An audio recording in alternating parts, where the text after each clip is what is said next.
अस्सलाम वालेकुम नाजरीन, प्रोग्राम ग्राउंड जीरो के साथ मैं हूं शिफा यूसुफजई।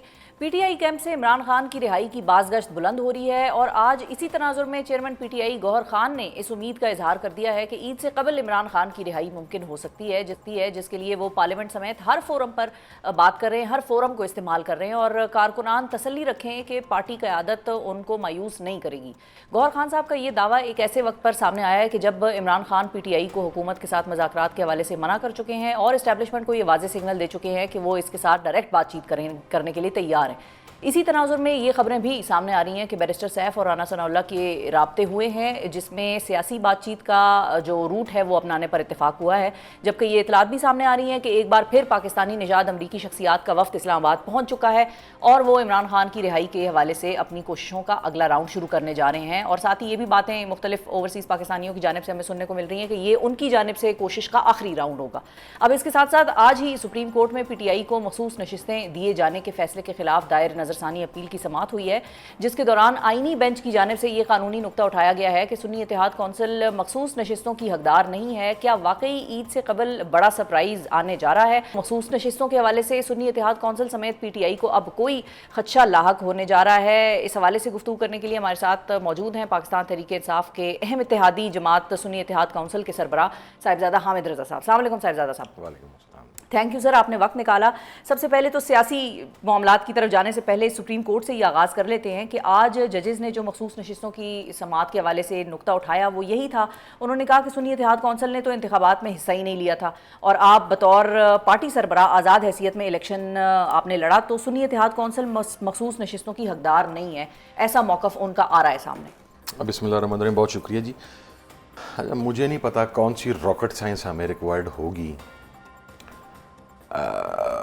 पाकिस्तान की आला तरीन अदालत के जजेस को एक बात समझाने में। वो क्या?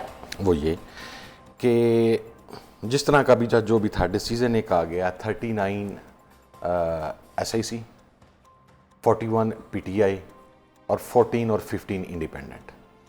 अच्छा, अब वो जो 39 PTI थे उनका डिसीजन किन ग्राउंड्स पर हुआ? उसका डिसीजन ऐसे हुआ कि इलेक्शन कमीशन से केस की हेयरिंग के दौरान जब फुल बेंच बैठा हुआ था, ये कहा गया कि नॉमिनेशन पेपर्स लेके आए सब लोगों के। ये जो 39 है SIC वाले, SIC नहीं, उन सब MNS के पेपर अच्छा। लेके आए। जिन्होंने SIC में शमूलियत की है वो 86 प्लस थे उस वक्त, लेके आ गए। अब उन्होंने कहा कि जी अच्छा, ये 41 के ऊपर तो लिखा हुआ PTI, तो they will be considered as PTI। ठीक है। इट डिडंट मैटर कि वो जनाब उन्होंने अपना टिकट जमा करवाया था या नहीं करवाया था, वो उसके अंदर को मेलाफाइड इंटेंशंस भी थी और इलेक्शन कमीशन इन्वॉल्व था। इस किस्म के कमेंट्स जजेस के आ रहे थे। उन्होंने कहा जी जिन 39 ने अपने आप को पेपर्स के ऊपर इंडिपेंडेंट डिक्लेयर किया था उनकी शमूलियत SIC में हो सकती है, उनको आप SIC में शामिल करें। I was in national assembly that time, session चल रहा था, तो आई रिसीव कॉल के जी मोहतरमुल मुकाम चीफ जस्टिस काजी फायजी साहब का फरमान जारी हुआ है कि जी बुलाए ना जरा SIC के चेयरमैन को, उसका देखेंगे उसने क्या किया। पहुंच गए, इलेक्शन कमीशन मेरे डॉक्यूमेंट उठा के ले आया। मेरे डॉक्यूमेंट के ऊपर जो मेरा नॉमिनेशन पेपर है उसके ऊपर लिखा हुआ है सुन्नी इत्तेहाद कौंसिल। अच्छा, जब ये पढ़ा तो वहां पर 4 ऑनरेबल जजेस ऐसे थे जिन्होंने कहा इलेक्शन कमीशन के वकील से कि आपका तो केस खत्म हो गया, यानी कि आप टेक्निकली ये डिक्लेयर हो गया कि आप आज़ाद हैसियत में खड़े नहीं हुए। अच्छा, अगली चीज थी कि मेरा टिकट, अब जिस 2 इसमें अब आर्गूमेंट है। पहला आर्गूमेंट ये है कि अगर आप उन 39 लोगों को इंडिपेंडेंट डिक्लेयर कर रहे हैं ऑन द ग्राउंड के उनके नॉमिनेशन पेपर पे इंडिपेंडेंट लिखा था, और 41 को PTI डिक्लेयर कर रहे हैं ऑन द ग्राउंड के उनके नॉमिनेशन पेपर के ऊपर PTI लिखा हुआ था, तो ऑन द ग्राउंड के मेरे नॉमिनेशन पेपर के ऊपर SIC लिखा हुआ था। Why I was not declared SIC? That is number 1। It was a mala fide intention decision. मेरा SIC का टिकट ही एक्सेप्ट नहीं किया गया। यही हम वहां पर रो रहे थे कि वहां पर मैं तो मफरूर था, मोस्ट वांटेड था उस वक्त।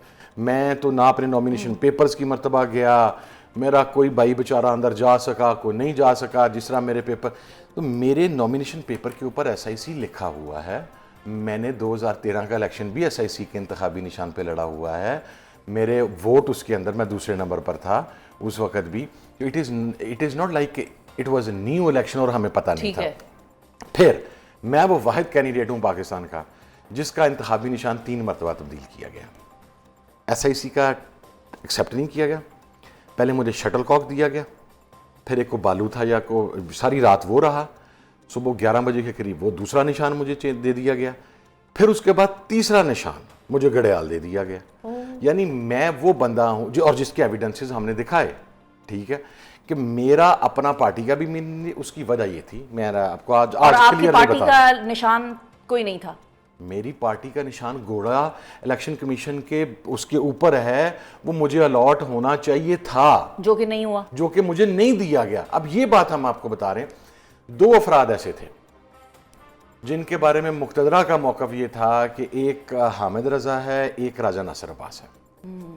अगर इनकी पार्टी के निशान के ऊपर को बंदा जीत गया तो PTI उस साइड पे जा सकती है, तो ये आपने जो गुड़ मोसे डालनी है, खिचड़ी पकानी है, फिर नहीं पकेगी। तो पहले अब मैं वही सिंपल सा सवाल है ऑनरेबल जजेस से, आपने 41 को डिक्लेयर कर दिया, उनका टिकट तो नहीं लगा हुआ था PTI का, सिर्फ इस ग्राउंड के कि उनके नॉमिनेशन पेपर के ऊपर PTI लिखा हुआ। आपने 39 को डिक्लेयर कर दिया इंडिपेंडेंट और बाद में उनकी शमूलियत SIC में जायज़ करार दे दी सिर्फ इस वजह से कि उनके नॉमिनेशन पेपर के ऊपर इंडिपेंडेंट लिखा हुआ था। तो बाबा मेरे नॉमिनेशन पेपर को आपने जब खोला बरी अदालत में तो उसके ऊपर सुन्नी ताद कौंसिल लिखा हुआ था, why I was not declared the candidate of SIC, why I was not awarded the symbol of SIC, that was the question. उसकी तरफ आता कोई नहीं है। सही है। अच्छा, और आपकी जमात की तरफ से वो जो लिस्ट थी मखसूस नशिस्तों वाली, वो सबमिट करा दी गई थी? लिस्ट जो है वो मैटर ही नहीं करती यहाँ पर। लिस्ट जो सबमिट करवाने का इशू नहीं, क्योंकि उसमें प्रेसिडेंट पहले मौजूद है कि लिस्ट अगर कोई लेट भी हो जाए तो that is not an issue. अच्छा, ठीक है। PTI की तरफ से जो लिस्ट जमा करवाई गई थी वही हमारी तरफ से होनी थी ना, हमने उसी लिस्ट को, ठीक है, जिस टेक्निकल ग्राउंड के ऊपर ये सीटें नहीं दी जा रही, वो टेक्निकल ग्राउंड ये बनाई जा रही है कि चूंकि उस पार्टी के चेयरमैन ने खुद अपनी पार्टी की तरफ से इलेक्शन नहीं लड़ा। बाबा तस्दीक तो कर लें, पेपर आपके सामने हैं, आपने बरी अदालत में फुल कोर्ट ने देखे हैं, आपके 4 ऑनरेबल जजेस ने कहा है कि इलेक्शन कमीशन का तो केस खत्म हो गया। अच्छा, तो अब कल जो आपके वकील हैं फैसल सिद्दीक साहब, वो ये आर्ग्यूमेंट प्रेजेंट करने जा रहे हैं। फैसल सिद्दीकी साहब, कल उनकी बारी है बेसिकली। पहले भी किए हैं उन्होंने, यहाँ पर कौन किसकी सुनता है, करेंगे, क्यों नहीं करेंगे, ठीक है। लेकिन मसला ये है कि इन सीटों पर शब खून मारने की कोशिश की जा रही है। ये देखें, एक बात मैं आपको क्लियर करूं, जब सुप्रीम कोर्ट का फैसला आ गया कि ये सारे लोगों को आप सीटें PTI को कंसीडर करते हुए इन्हें आप दे दें, ठीक है, हमने, मेरे लॉयर से वहीं पर मशावरत हुई, तो हमने फैसले को अपोज नहीं कहा। हमने कहा चूंकि सीटें हैं ही इमरान खान की और PTI की, तो चूंकि SIC उसके अंदर मेन पटिशनर थी, मेन फरीक थी, SIC वर्सेस स्टेट था, वर्सेस इलेक्शन कमीशन था, we have no issues, give it to PTI। हम कल भी ये कहेंगे कि फुल बेंच ने जो फैसला दिया हुआ था, फुल कोर्ट ने, कि ये सीटें सारी PTI को दी जाएं, 24 के करीब बनती हैं, if I am not wrong, in the national assembly, total मिला के 74, 75 प्रोविंशियल असेंबली में और बाकी सारी मिला के ये PTI को दे दी जाएं, तो कल हमारा वकील कहेगा जी दें PTI 78, हाँ दें PTI को, हमें कोई इश्यूज नहीं। अब आप तो ये कहेंगे कि दे दी जाएं, लेकिन उनकी तरफ से अब दे दी जाएंगी, कुछ उम्मीद आपको नजर आती है? या आपकी तो वैसे बॉडी लैंग्वेज से आज तो मुझे नहीं लग रहा कि आप कोई बड़े इस केस के हवाले से होपफुल हैं। मैं पहले दिन भी इस केस के हवाले से कोई होपफुल नहीं था। अच्छा, उसकी वजह यह है कि पाकिस्तान में कोई भी फैसला आइन और कानून के मुताबिक नहीं हो रहा। मुझे इस चीज़ की अभी तक समझ नहीं आई कि ये आपने 39 और 41 डिवीजन क्यों की और 14 की डिवीजन आपने क्यों की। PTI को दे दिए, SIC को दे दिए, इंडिपेंडेंट कर दिए, या सारे SIC को दे दो या सारे PTI को दे दो। आपकी कोर्ट एक बात तो मान रही है ना कि उस दिन कुछ ऐसी प्रैक्टिसेस हुई हैं जो अगेंस्ट लॉ थी, उनकी ग्राउंड्स पे आप दे रहे हैं। तो मैं उस वक्त भी क्लियर था, ये एक डिवीजन डाल के ये वो खिचड़ी में मसाले डालने वाली बात है, nothing more than that. Lawyers हमारे ने बहुत आउटस्टैंडिंग केस लड़ा, लेकिन मसला फिर अगेन यहाँ पर यह है कि यहाँ पर फैसले जो हैं वो आइन और कानून की मंशा के मुताबिक नहीं होते। I have serious doubts if will get seats, yes may be against PTI, अगर हमें 9 या 10 सीटें मिलती हैं नेशनल असेंबली के अंदर तो वो मिल जाएं, बाकी सीटें उनको बांट दी जाएंगी या कुछ इस किस्म का मामला होगा। लेकिन ये शब खून है पाकिस्तान की, बल्कि दुनिया की डेमोक्रेटिक हिस्ट्री के अंदर इससे ज़्यादा शर्मनाक फैसले नहीं हुए। अच्छा, अब कुछ और फैसले भी हैं जिनकी समातें आने वाले दिनों में होती हुई नजर आएंगी। 190 मिलियन पाउंड केस का फैसला है जिसमें इमरान खान साहब की रिहाई का, सस्पेंशन ऑफ द सेंटेंस का मामला है सारा। कल शायद मुमकिन तौर पर वो इस्लामाबाद हाई कोर्ट में लग जाए। और गौहर साहब ने एक बात की है, उन्होंने कहा है कि हमारे लोगों को, हमारे कारकुनान को तसल्ली से रहना चाहिए। हम हर मुमकिन फ़ोरम पर जाकर अपना केस लड़ रहे हैं और हम हर मुमकिन फ़ोरम को इस्तेमाल कर रहे हैं और इमरान खान साहब की रिहाई ईद से पहले हो जाएगी। आपको भी लगता है ईद से पहले हो जाएगी? ईद तो बस आई खड़ी है, हफ्ता है ईद में। गौहर साहब के पास कोई इन्फॉर्मेशन होगी, मेरे पास ऐसी कोई इन्फॉर्मेशन नहीं है जी। मुझे एक चीज़ का पता है कि 300 parliamentarians, senators, MNAs, all MPs from all respective provinces, plus ticket holders, plus Form 45, 47 winners, ठीक है। 700 प्लस के करीब बंदा उस दिन इस्लामाबाद हाई कोर्ट के आगे खड़ा था।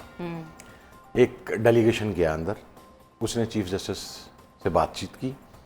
चीफ जस्टिस साहब ने यकीन दहानी करवाई कि जो फ्राइडे को कॉज लिस्ट लगेगी उसके अंदर नेक्स्ट वीक में आपका केस फिक्स होगा। ये पिछले हफ्ते जब हम एहतजाज के लिए गए, मुझे सिर्फ ये पता है फ्राइडे भी गुजर गया और सैटरडे भी गुजर गया, संडे भी गुजर गया और आज मंडे भी गुजर गया।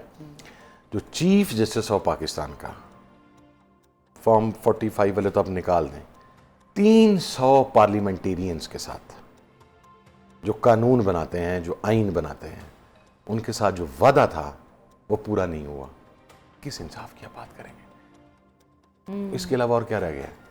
तो फिर हामिद साहब, जब गौहर साहब ये कहते हैं कि हम हर मुमकिन फ़ोरम को इस्तेमाल कर रहे हैं और हम हुकूमत से भी बातचीत करेंगे और हम बाकियों से भी बातचीत करेंगे, तो फिर ये पार्लियामेंट में भी बात करेंगे और ऐवान के अंदर भी बात करेंगे, तो इस बयान को देने से इमरान खान साहब की इंस्ट्रक्शंस बाईपास नहीं हो रही?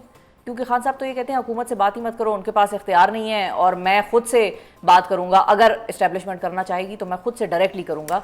और साथ ही राना सनाउल्लाह साहब और बैरिस्टर सैफ की आपस में कुछ बातचीत चल रही है। अच्छा, अब जो बंदा किसी के साथ मिल रहा है, मैं तो नहीं कह सकता जी कि वो क्यों मिल रहा है, किसके कहने पे मिल रहा है। जो इन्फॉर्मेशन मेरे पास आई है, मैं एक तो बड़ा वो एक थोड़ा सेफ डिस्टेंस है मेंटेन रखता हूँ और उसमें कुछ चीज़ें ऐसी होती हैं जो बाज़ औक़ात बताना भी चाहता हूँ, नहीं बता पाता, क्योंकि मेरा स्ट्रेचर इत्तेहादी का है। मेरा काम इस वक्त सबको मिलाना है, डिवाइड करना नहीं है। मैं पिछले 1.25 साल से यही कोशिश कर रहा हूँ कि सबको इकट्ठा रख लूँ।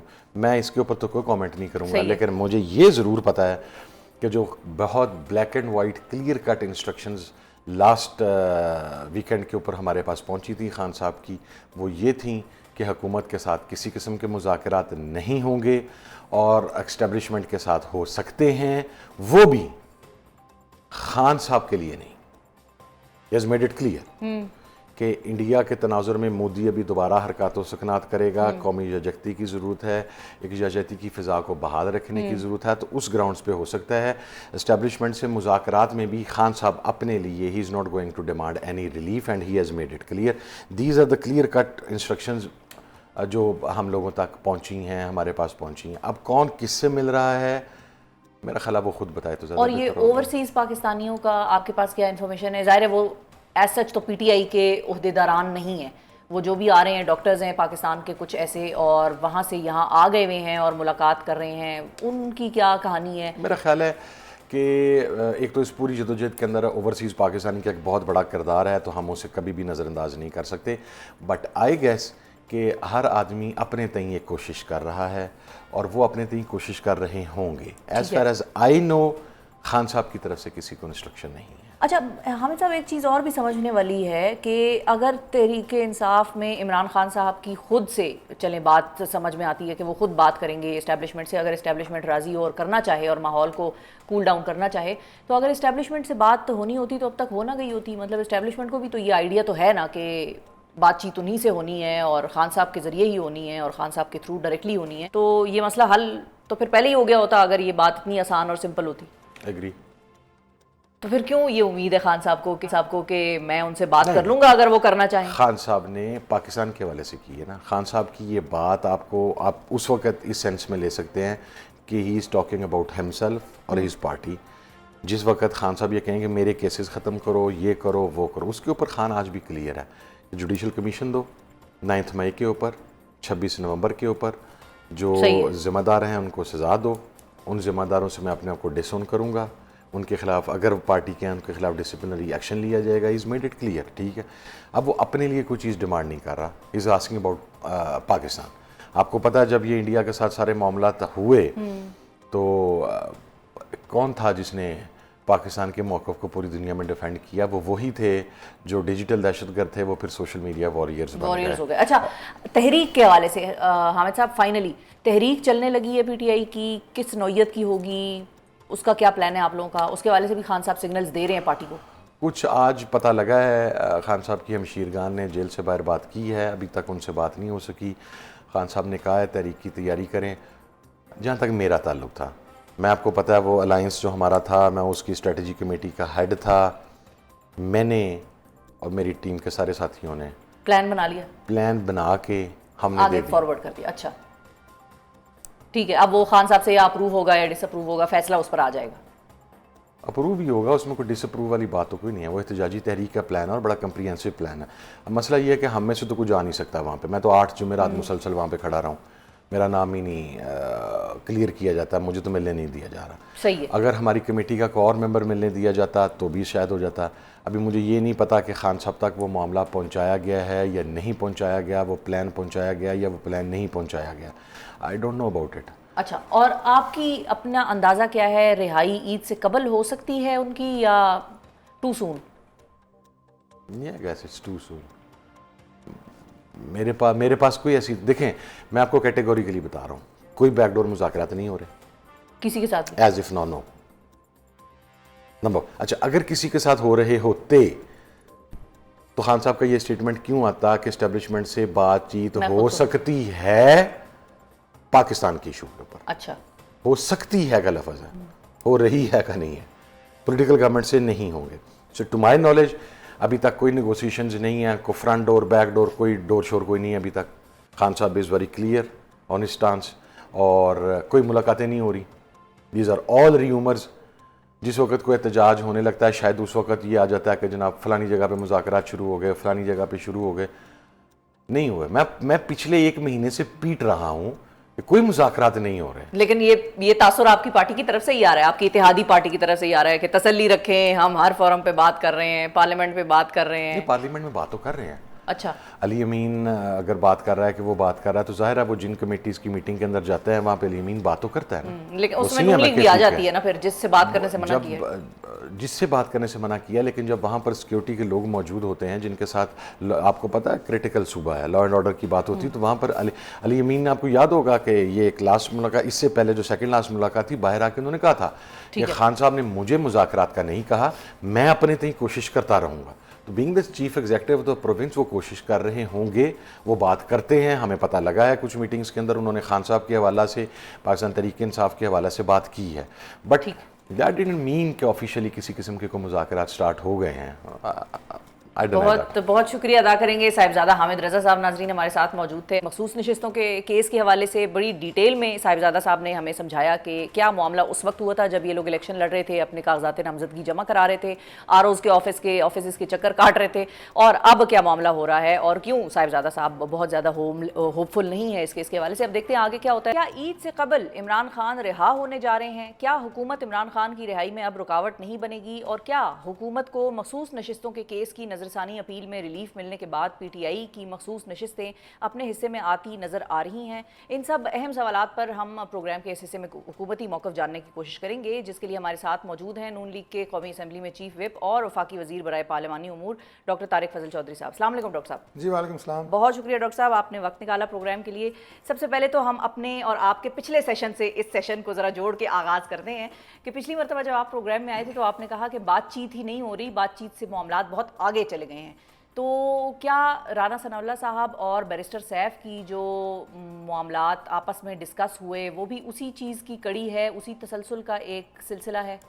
जी बिल्कुल, ये उसी तसलसल का एक सिलसिला है जो बात मैंने आपके पिछले प्रोग्राम में की थी, और उसके पीछे बुनियादी मकसद यही है कि हम सियासी मामलात को सियासी अंदाज से आगे बढ़ाएं। इसमें तलखी और इसमें लड़ाई झगड़े वाले जो एलिमेंट आपको नज़र आए, वो डिवाइड नज़र आई, वो कम से कम हो, बल्कि ना हो। और जिस तरह माशाल्लाह इस वक्त मुल्क को अल्लाह ताला ने एक इज़्ज़त दी है, बैनुल-अक़वामी तौर पे पाकिस्तान की कौम मुत्तहिद नज़र आई है, और जो एक पोलराइजेशन थी, सियासी तफरीक, और मैं ज़ाती तौर पे ये समझता हूँ कि इंडिया ने जो हमाकत की पाकिस्तान पे हमला करने की, इसमें एक बुनियादी वजह ये भी थी कि वो समझता था कि हम एक डिवाइडेड कौम है और शायद इंटरनली हम कमज़ोर हैं और उसे जो है इसमें कामयाबी मिल जाएगी। लेकिन जब कौम इकट्ठी हुई, कौम के अंदर इत्तेहाद पैदा हुआ, ये तफरीक वगैरह ख़त्म हुई, उससे जो मैसेज गया और जो उससे हौसले मिले हमारे लड़ने वाले तमाम शेरों को, वो मिसाली था। तो हम इस फ़िज़ा को कायम रखना चाहते हैं, इसलिए ये सारी बातें जिस तरह आपने जिक्र किया तो हम कर रहे हैं। कुछ नज़र आ रही हैं, कुछ आपको नज़र नहीं आ रही, ठीक लेकिन है। हम कर रहे हैं। ठीक है, अच्छा, वो तो अब बहुत सारी चीज़ें हमें भी नज़र आ रही हैं, लेकिन जब आप लोग कहते हैं कि जिस तरह से आप एक डव हैं, राना सनाउल्लाह साहब भी एक डव हैं, वो एक हार्ड लाइनर नहीं है, वो एंगेजमेंट की बात करते हैं, बातचीत की बात करते हैं, तो इस सारे माहौल को फिर विशिएट करने के लिए क्या ये स्टेटमेंट काफ़ी नहीं है मरीम नवाज साहिबा की, कि वो ये कहती हैं कि जो PTI ने किया वो तो मोदी ने भी नहीं किया 9 मई को, तो फिर इससे तो ये सारा माहौल डिस्टर्ब नहीं हो जाएगा? देखिए, बात ये होती है कि सियासत में सियासी बयानात आते रहते हैं, कोई तुंदो तेज़ होते हैं, कभी उसमें नरमी भी पैदा हो जाती है। और इसी तरह मैं आपको तहरीक इंसाफ का तज्ज़िया कर देता हूँ। तहरीक इंसाफ में अक्सरियत जिन लोगों की है, वो चाहते हैं कि मामलात बातचीत के ज़रिए आगे हों, पाकिस्तान में सियासी फ़िज़ा और माहौल जो है वो बरकरार रहे और बेहतर हो, ये अक्सरियत की राय है। लेकिन जब वही लोग फ्लोर ऑफ द हाउस पे आते हैं और उन्हें पता होता है कि अब हमारा सामना जो है वो कैमरों से है और हमारी आवाज़ जो है वो सुनी जाएगी अडयाला तक, तो उनकी टोन भी चेंज हो जाती है, उनके अल्फाज भी चेंज हो जाते हैं, उनमें से कई स्पीकर को हज़फ भी करने पड़ते हैं, उस हद तक जो है वो हीट जनरेट करते हैं। आजकल की बात नहीं कर रहा, ये इससे पहले जो रहा है। और बल्कि मैंने तो एक प्रोग्राम में यहाँ तक कह दिया था, मैंने कहा कि ये जो लाइव कवरेज है हमारी सेशन की, इसे बंद होना चाहिए ओवरऑल। उसकी वजह ये है कि देखें, जब मैं आपसे 1 on 1 बात करूँगा तो मेरा लहजा भी कुछ और होगा, अल्फाज भी कुछ और होंगे और वो नॉर्मल बात होगी। जब मुझे पता है कि मैं कौन से खिताब कर रहा हूँ, जब आप टीवी में हैं तो आप कौन से खिताब कर रहे हैं, पूरा पाकिस्तान सुन रहा है, पूरी दुनिया आपको सुन रही है, आपका लीडर आपको सुन रहा है, आपकी पार्टी के लोग आपको सुन रहे हैं। फिर आपकी कुछ चीज़ें और होती हैं, ख़ास तौर पे उस वक्त जब आपके लीडर की सोच और रिक्वायरमेंट ये हो कि आपने बस आग लगा के रखनी है, आपने टेम्परेचर को हाई रखना है, वो लोग टेम्परेचर हाई कर लेते हैं फिर। तो ये कैफियत जो है ना, ये दूसरी पार्टियों में भी है, हमारी पार्टी में भी मुतज़ाद राय होती हैं, लेकिन हम मजमूई तौर पे अमन पसंद पार्टी हैं, सियासी पार्टी हैं और सियासी अंदाज से मामलात आगे चलाना चाहते हैं। अच्छा, अब जब बैरिस्टर गौहर साहब ये बात करते हैं कि अपने लोगों को, अपने PTI के वर्कर को हम ये तसल्ली देते हैं कि वो इत्मीनान रखें, वो हौसला रखें और इमरान खान साहब की रिहाई ईद से कबल हो जाएगी, तो क्या इस हवाले से आप लोगों की उनसे कोई बातचीत हो गई है? आप लोगों ने उनको क्या ये बात बावर करा दी है कि अब हम सियासी जो केसेस हैं या किसी भी नौयत का कोई केस है उसमें हम अपने तौर पर असरअंदाज नहीं होंगे, जो फैसला जज साहिबान देना चाहें वो उसमें आज़ाद होंगे, क्योंकि आगे आने वाले दिनों में 190 मिलियन पाउंड केस की उनकी सज़ा मुअत्तली की समाअत होनी है? देखिए, ये सवाल जो है ना कि इमरान खान ईद से पहले बाहर आएंगे या नहीं, ये बड़ा अहम सवाल है, लेकिन इस सवाल का जवाब देने के लिए आपने बंदा बड़ा गलत बुलाया। अच्छा, जी बिल्कुल। किससे पूछूं? ये या उनका वकील बता सकता है इमरान खान का, अच्छा, या आपको बता सकते हैं जो हमारे चीफ जस्टिस हैं इस्लामाबाद हाई कोर्ट के।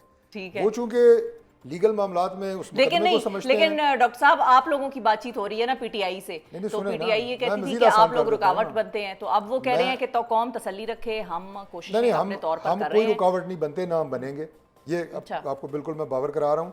ये दोनों नाम मैंने इसलिए लिए कि जो इमरान खान के वकील हैं वो भी केस की नौयत से वाकिफ़ हैं कि ज़मानत मिलेगी या नहीं।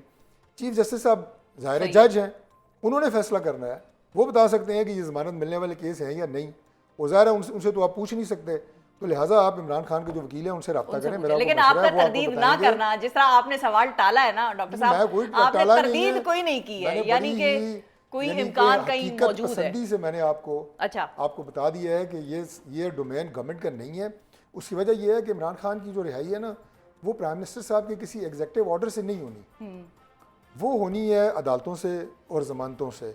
ज़मानतें उनको किस किस केस में मिल चुकी हैं, किस किस केस में मिलनी हैं, लीगल टीम उनकी बताएगी, बाकी हम नहीं रुकावट डालेंगे। मैं इसको एक और एंगल से चलता हूँ, जो आपने कहा ना टाला है, मैंने बिल्कुल नहीं टाला।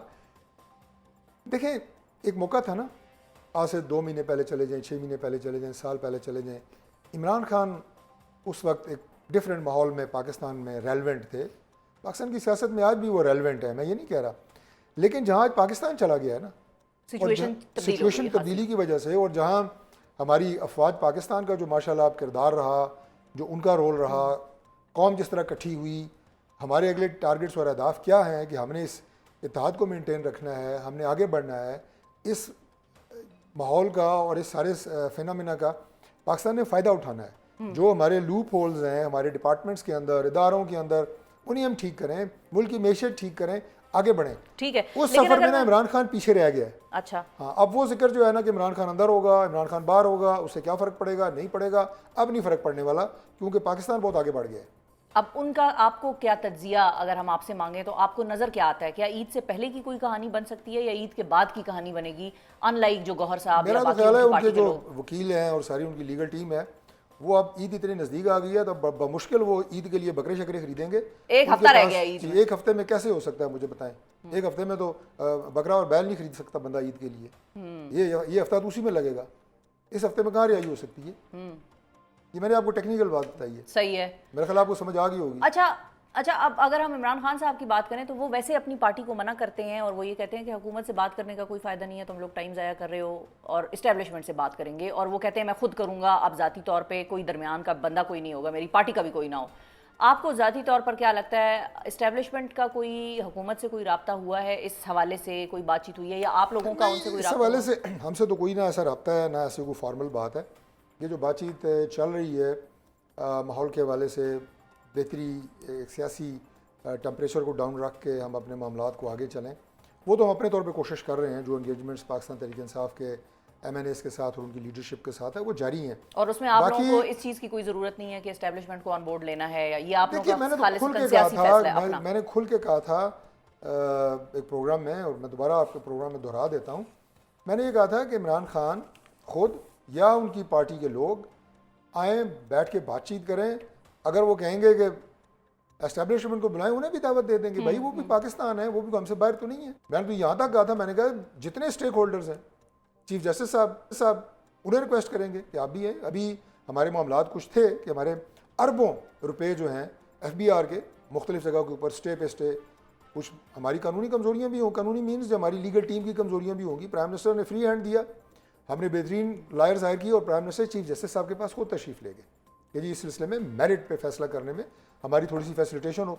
अरबों रुपए FBR को मिले हैं 1 महीने के अंदर, 15 अरब एक दिन, 9 अरब एक दिन, स्टे ऑर्डर खारिज हुए।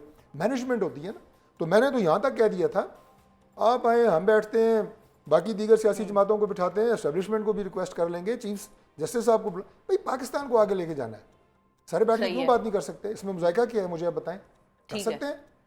अच्छा, अब डॉक्टर साहब मखसूस नशिस्तों का भी एक फ़ैसला आ रहा है। आपने चूंकि चीफ जस्टिस साहब की बात की, तो अब मखसूस नशिस्तों का फ़ैसला आने वाला है। PTI वाले क्लेम करते हैं कि वो हमारी हैं, और दूसरी तरफ अगर फ़ैसला दूसरी तरफ आता है तो वो गवर्नमेंट को मिल जाएंगी। आपको उस केस में क्या होता नज़र आ रहा है? देखिए, वो एक इंतहाई टेक्निकल केस है और उसमें एक ऐसी पार्टी जिसने इलेक्शन ही कॉन्टेस्ट नहीं किया, वो सीटें वो मांग रही है। लिहाजा मैं इस पर कोई कमेंट नहीं करूँगा, क्योंकि ये एक बिल्कुल मैंने आपको बताया ना कि एक लीगल मैटर है, और ये मैं आपको इंश्योर करता हूँ कि इसका जो फैसला होगा वो मेरिट पे होगा, और जो होगा इंशाल्लाह ताला उसे इम्प्लीमेंट करेंगे। सही है, ऐसा ना हो इस पर एहतजाज शुरू हो जाए मुल्क में। नहीं, इस पर कोई एहतजाज नहीं होगा इंशाल्लाह। मैंने आपको बताया है ना, पाकिस्तान बहुत आगे निकल गया है, ये मौज़ूआत बहुत पीछे रह गए हैं, छोटे हो गए। अच्छा, लेकिन इसको सॉल्व तो करना है ना बहरहाल। वो एक उस्ताद ने अपनी क्लास में 1 फुट की लकीर लगाई और स्टूडेंट्स को कहा कि इसको बगैर मिटाए छोटा करें। सारी क्लास ने कहा ये तो नहीं हो सकता। उसने कहा मैं आपको करके दिखाता हूँ। 1 फुट की लकीर के ऊपर उस्ताद ने 4 फुट की एक लकीर लगा दी। तो जब 4 फुट की लकीर लगी तो 1 फुट की लकीर खुद ब खुद छोटी हो गई। तो अब ये जितने मौज़ूआत हमने डिस्कस किए हैं ना, रिहाई, इमरान खान अंदर बाहर, सीटें मीटें, ये 1 फुट की लकीर है। पाकिस्तान अभी 4 फुट की लकीर पे चला गया है। अभी इंशाल्लाह हमने आगे बढ़ना है। सही है, आगे बढ़ना है जी। बहुत शुक्रिया अदा करेंगे डॉक्टर तारिक फजल चौधरी साहब। नाजरीन हमारे साथ मौजूद थे, बड़े ऑप्टिमिस्टिक नजर आए आप, और डॉक्टर साहब ने ये कहा कि मुल्क को आगे लेकर चलना है। साथ ही साथ जो डॉक्टर साहब की एक बड़ी स्टेटेड पोजीशन है मुज़ाकरात के हवाले से या इंगेजमेंट के हवाले से, उसमें भी हमें बड़ी ओपननेस जो कि हमेशा नज़र आती है, वो इस मरतबा भी नज़र आई। और साथ ही उन्होंने ये भी कहा कि टेक्निकली शायद ये चीज़ ईद आन खड़ी है, तो जो बैरिस्टर गौहर साहब क्लेम कर रहे हैं कि ईद से पहले ही रिहाई हो जाएगी, वो चीज़ शायद होती हुई नज़र नहीं आ रही, क्योंकि 1 हफ्ते बाद ईद है।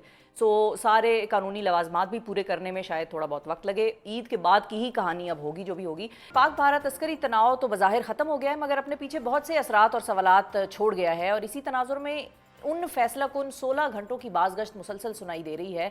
16 घंटों में जनूबी एशिया की तारीखी तब्दीली के उन्वान से पाक चाइना इंस्टीट्यूट ने एक खुसूसी रिपोर्ट का इजरा किया है, जिसमें भारतीय वज़ीर आज़म नरेंद्र मोदी के गलत अंदाजे और पाकिस्तान की वाज़ेह बरतरी के तस्करे के साथ साथ जंग को खारिज अज़ अमकान करार दिया गया है। इस रिपोर्ट में मई की फतह को पाकिस्तान का शानदार तरीन लम्हा करार दिया गया है और ये दावा किया गया है कि पाकिस्तान के भरपूर जवाब के बाद खित्ते में ताकत का तवाज़ुन बहाल हो चुका है। रिपोर्ट में हालिया पाक भारत कशीदगी के बाद खित्ते में उभरने वाली 3 स्ट्रेटेजिक हकीकतों का जिक्र किया गया है, जिनमें पहली हकीकत पाकिस्तान की जानिब से अपनी दिफाई ताकत का तवाज़ुन बहाल करना है। दूसरी हकीकत चीन का अमली तौर पर मसला कश्मीर का एक फरीक बनना और जनूबी एशिया में इस्तेहकाम के लिए एक कलीदी क़ुव्वत के तौर पर उभरना है।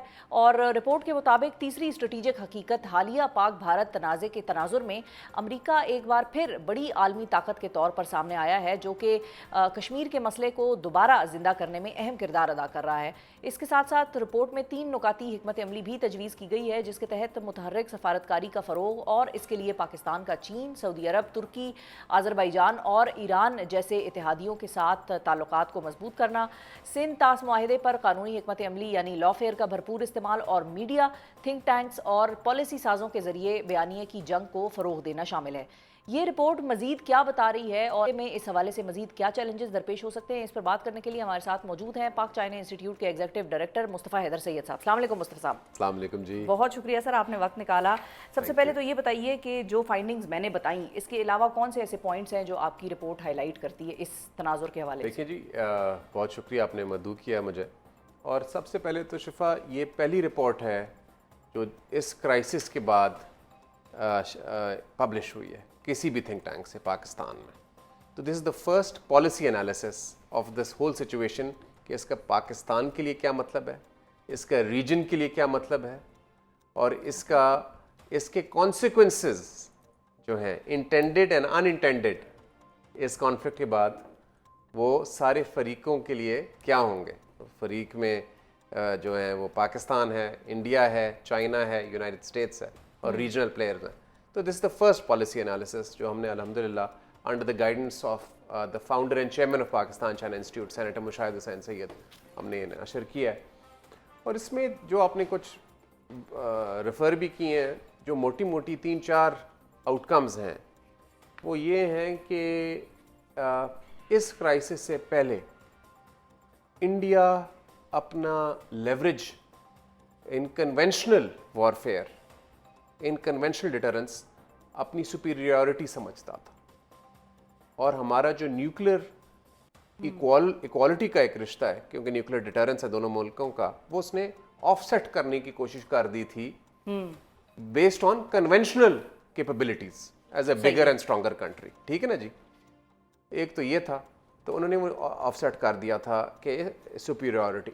सेकंड, इंडिया ने एक नैरेटिव बना लिया था कि they can get away with it, कि US will also turn a blind eye, US भी उनकी साइड लेगा और पाकिस्तान एज अ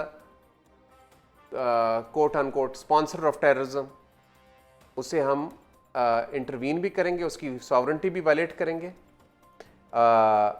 जिनीवा कन्वेंशन भी वायलेट करेंगे, लेकिन हमें कोई कुछ कहेगा नहीं, we will get away with it. ठीक है ना, वो कहते हैं अंग्रेजी में you can't have the cake and eat it too, तो उन्होंने कहा we can have the cake and eat it to.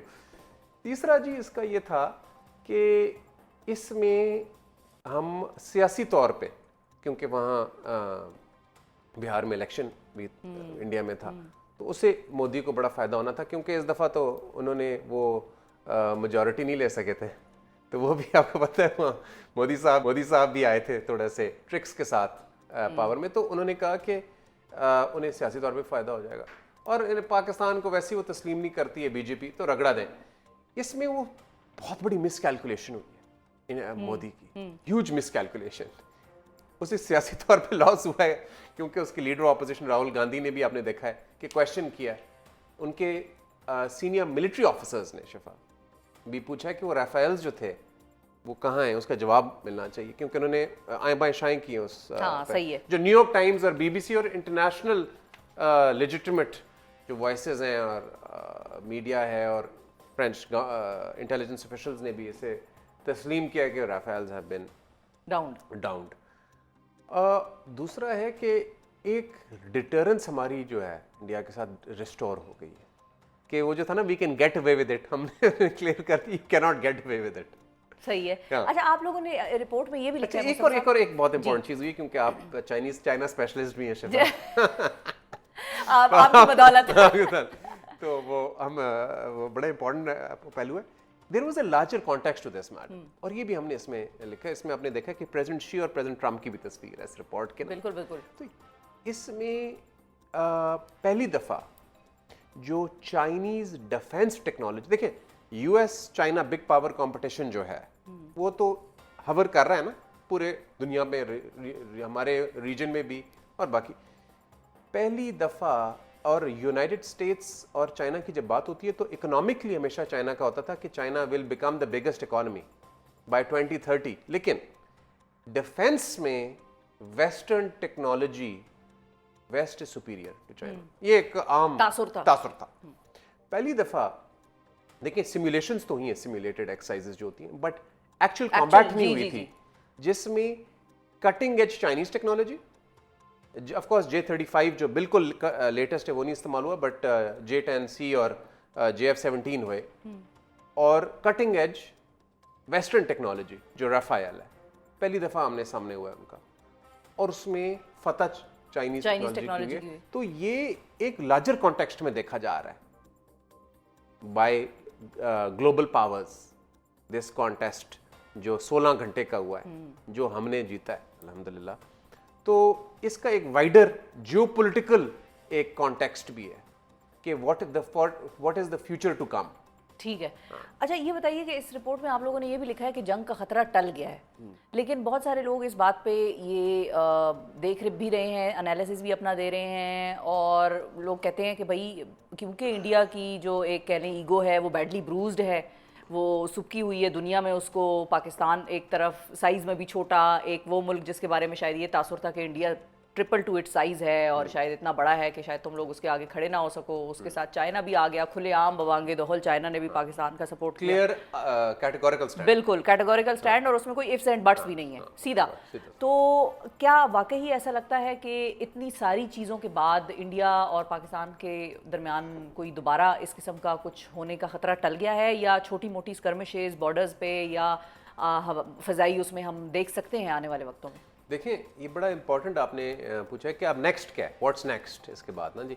देखिए मैं ये समझता हूँ कि एक बहुत बड़ी एक और फतह हुई है डिप्लोमेटिक हमारी, कि कश्मीर जो इंडिया बहुत अरसे से कह रहा था कि ये एक बायलैटरल इशू है, ये इट्स नॉट अ बायलैटरल, ये तो एक इंटरनेशनल डिस्प्यूट है ना जो यूएन तस्लीम करता है। बिल्कुल। तो वो बार बार कह रहे थे जी ये एक बायलैटरल इशू है जो हम बायलैटरली करेंगे, और बायलैटरली तो वो टेबल पे ही नहीं आते थे, वो आपको इतनी लंबी कंडीशंस देते हैं कि आप ये चीजें करेंगे, जिसे कहते हैं ना ऊपर से आना, फिर हम कंसिडर करेंगे कि हम आपके साथ बैठेंगे या नहीं बैठेंगे। तो प्रेसिडेंट ट्रम्प जो है उन्होंने कहा ये तो बड़ा बहुत मेजर इशू है कश्मीर का, और ये मैं रिजॉल्व, तो इंटरनेशनलाइज हो गया फिर से कश्मीर का इशू, इंटरनेशनलाइज फिर से हो गया, और ये बड़ा इंपॉर्टेंट है शिफा कि हम इसका मोमेंटम बनाए रखें, डेड ना हो, क्योंकि ये इसमें थोड़ा सा इंडिया आगे निकल गया था before this crisis in making it very low की सट, कोई बात नहीं कश्मीर की नहीं कर रहा था ना कोई बात, तो ये बड़ा इंपॉर्टेंट इशू है।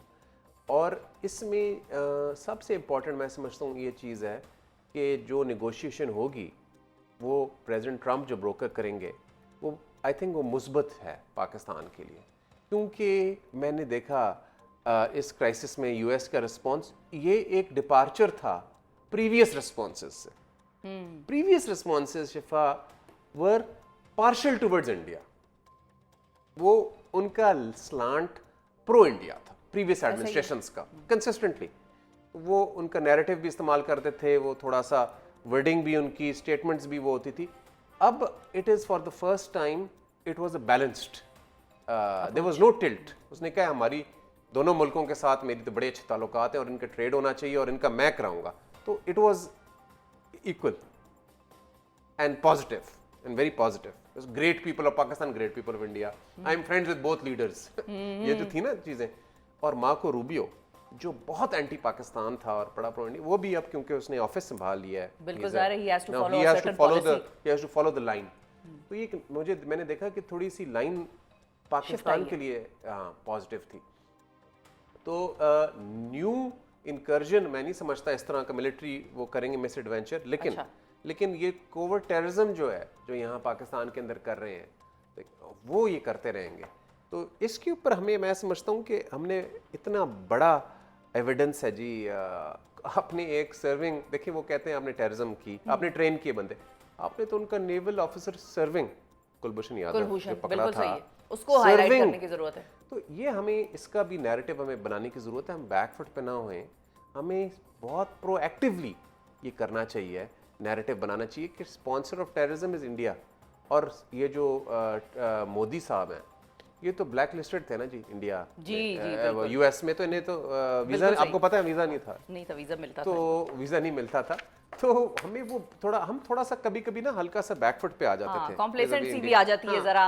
अब एक मोमेंटम बना हुआ है, तो मेरा ख्याल है उसको उसी जज्बे और जोश के साथ हम भी निकालें। आपका बड़ा रोल है क्योंकि आप चाइना के साथ और चाइनीज मीडिया के साथ बड़ा एंगेज्ड रहते तो हैं। बिल्कुल नहीं बिल्कुल। थैंक यू मुस्तफा साहब, आपने बहुत वक्त निकाला प्रोग्राम के लिए। ना के प्रोग्राम से इतना ही, अपना बहुत ख्याल रखिए, हमें और पाकिस्तान को दुआओं में याद रखिए। अल्लाह हाफिज।